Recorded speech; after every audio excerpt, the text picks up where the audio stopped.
వేషధారుల ప్రార్థన.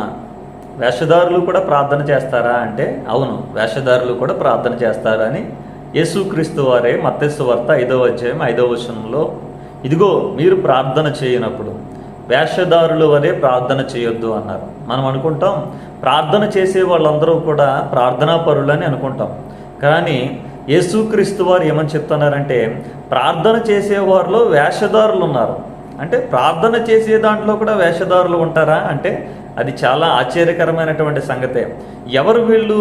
ఈ ప్రార్థన వేషధారులు ఎవరు అని అంటే, ఎవరైతే మనుషులకు కనబడాలి అనేటువంటి ఆలోచన, మనుషులకి కనబడే విధంగా ప్రార్థన చేయడానికి వీళ్ళు ప్రయత్నం చేస్తూ ఉంటారో, మనుషులకు వినబడాలి అన్నట్టుగా ప్రార్థన చేస్తూ ఉంటారో, అలాంటి వారి వేషధారణ గురించి దేవుడు మాట్లాడుతున్నారు. వారు ఏం మాట్లాడుతూ ఉంటారు అని అంటే, మనం చూడండి, సుంకరి పరిసేరు గురించి మనం ఆలోచించినప్పుడు, నేను దశంభాగం ఇస్తున్నాను, నేను వారములకు 2-3 సార్లు ఉపవాసం ఉన్నాను అంటే తను ఏదో చాలా భక్తిపరుడుగా ఇతరుల కంటే, అంటే తన ప్రక్కన ఉన్నటువంటి ఒక సుంకరి కంటే, తన పక్క ఉన్నటువంటి ఒక సహోదరుడి కంటే నేను చాలా భక్తి కలిగిన వాడినని, నేను చాలా నీతి కలిగిన వాడినని, ఇలాగూ తనలో తాను ఒక భక్తి అతిశయం కలిగినటువంటి వాళ్ళు ఏం చేస్తూ ఉంటారంటే, వీళ్ళు కూడా భక్తి చేస్తూ ఉంటారు, వీళ్ళు ఉపవాసం చేస్తూ ఉంటారు, వీళ్ళు కూడా ప్రార్థన చేస్తూ ఉంటారు, కానీ వీరికి వేషధారణ ఉంటుంది అనమాట. అంటే వీళ్ళు చేసే ప్రతిదీ కూడా మనుషులకు తెలియాలి, మనుషులు గుర్తించాలి. ఒక సంఘంలో ఉన్నటువంటి ఒక సేవకుడు కానివ్వండి, లేదంటే సంఘం అంతా కూడా ఇతడు చేస్తున్నటువంటి దాన్ని గుర్తించాలన్నమాట. వీళ్ళు వేషధారులు. ఎవరైతే మనుషులు గుర్తించాలి అని కోరుకుంటారో, ఎవరైతే మనుషుల దగ్గర నేను చేస్తున్నటువంటి దానికి ఒక ఐడెంటిటీ రావాలి అని కోరుకుంటారో, ఇలాంటి వాళ్ళందరూ కూడా వేషధారులు అనమాట. అయితే యేసు ప్రభు ఏం చెప్పాడంటే, మీరు అలా ఉండొద్దు, అంటే వేషధారుల వరే మీరు ఉండొద్దు, అంటే అలా ప్రార్థన చేయొద్దు. మరి ఎలా ప్రార్థన చేయాలి ప్రభు అంటే, యేసు ప్రభు అని అన్నారు, మీరైతే ఎవ్వరికి కనపడకుండా మీరు ఒక గదిలోనికి వెళ్ళండి, తలుపు వేసుకోండి, రహస్యంగా దేవుని సన్నిధిలో ప్రార్థన చేయండి.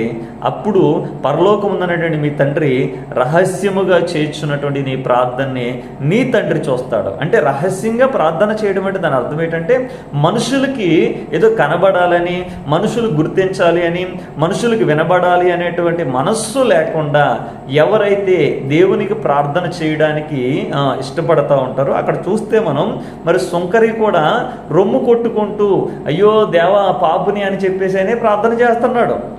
ఇంకా బహిరంగంగా బయట ఉండి ప్రార్థన చేస్తున్నాడు, ఆకాశం వైపు కన్నులు ఎత్తడానికి ధైర్యం సరిపోకుండా. మరి అతడు వేషధార అంటే కాదు. అక్కడ అతను ఏమని చేస్తున్నాడంటే, నేను పాపుని అయినా అందరి ముందు బహిరంగంగా ఒప్పుకోగలుగుతున్నాడు. నేనేదో భక్తిపరుడినని, నేను నీతిమంతుడినని చెప్పుకోవట్లేదు. అతడు బహిరంగంగానే చేస్తున్నాడు. కానీ రహస్యంగా ప్రార్థన చేయడం అంటే ఏంటంటే, మనుషులకి మనము నీతిమంతులుగా కనపడాలి, మనుషులకి మనం భక్తిపరులుగా కనపడాలి, మనుషులకి చాలా మనం మంచి వాళ్ళం అనుకోవాలి అనేటువంటి మనస్సు కలిగినటువంటి వాళ్ళు వేషధారులు అనమాట.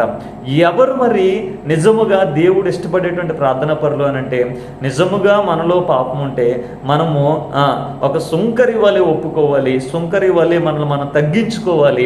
ఎప్పుడైతే దేవుని సన్నిధిలో మనం దేవుని యొక్క సన్నిధికి వెళ్ళి మనం మోకరించి ప్రార్థన చేస్తామో, అలాంటి వారి ప్రార్థనని దేవుడు అంగీకరిస్తాడు, అలాంటి వారి ప్రార్థన దేవుడు ఇష్టపడతాడు. కనుక ఇక నుంచి మనం ప్రార్థన చేసేటప్పుడు వేషధారుల వలె కాక యేసు ప్రభు చెప్పినటువంటి విధంగా చేద్దాం.